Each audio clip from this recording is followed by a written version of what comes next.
Alhamdulillah. Assalamu alaikum, que la paix soit sur vous. Mes honorables frères et sœurs, vous savez que dans le Coran, il y a plusieurs versets. Des milliers de versets qui ont été révélés par notre Seigneur Tabaraka wa Ta'ala. Tous grandioses, tous sublimes, tous qui demandent d'être médités, lus, compris. Mais parmi ces versets, il y a un verset qui est le plus grand, le plus important, le plus sublime, comme le prophète alayhi salatu wassalam nous l'a enseigné. Quel est ce verset coranique? Quel trésor renferme ce verset coranique qu'on va découvrir?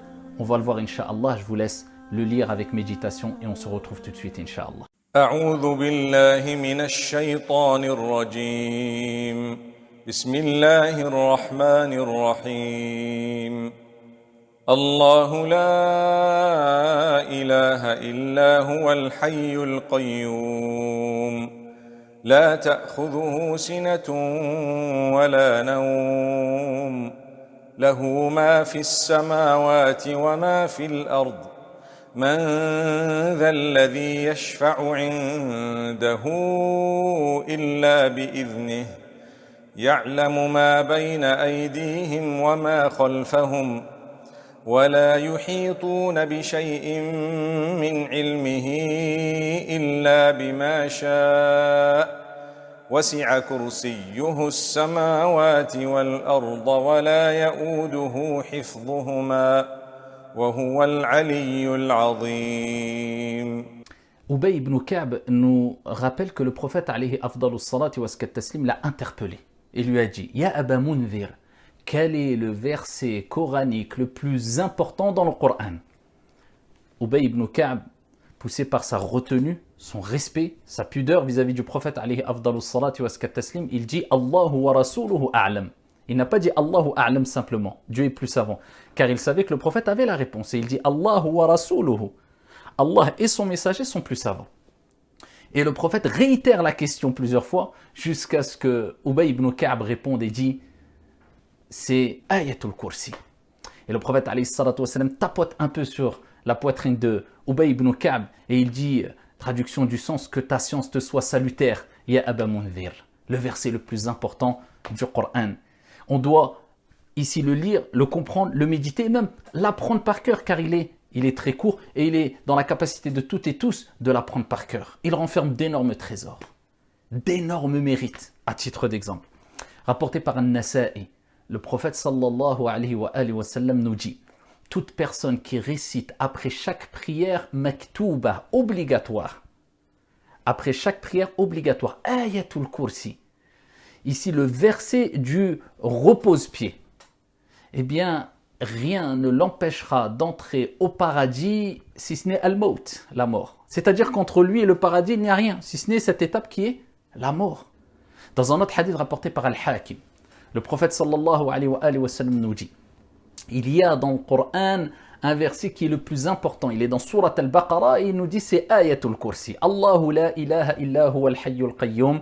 Ici, jusqu'à la fin du verset.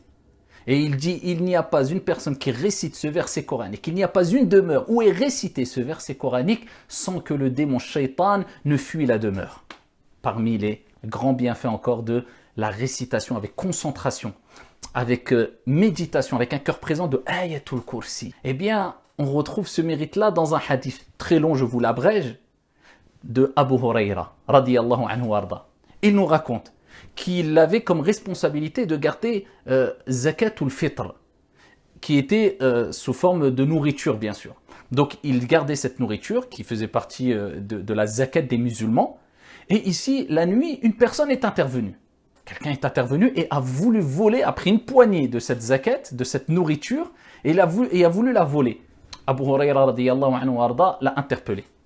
Et la personne a dit: laisse-moi, je suis pauvre et j'ai une famille à nourrir.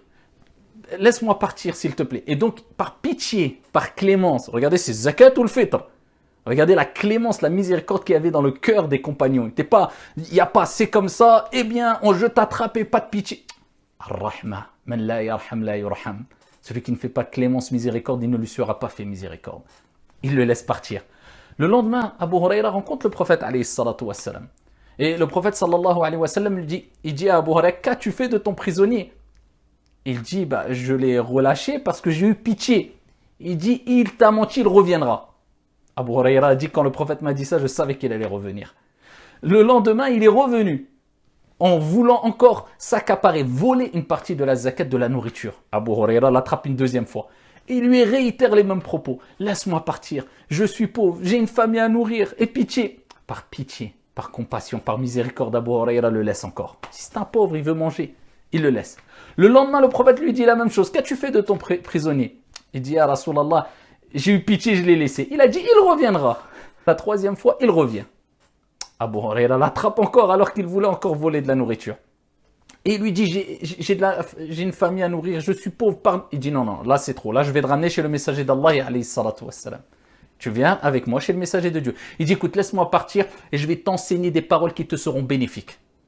Regardez l'amour de la science. C'est quelqu'un qui vole.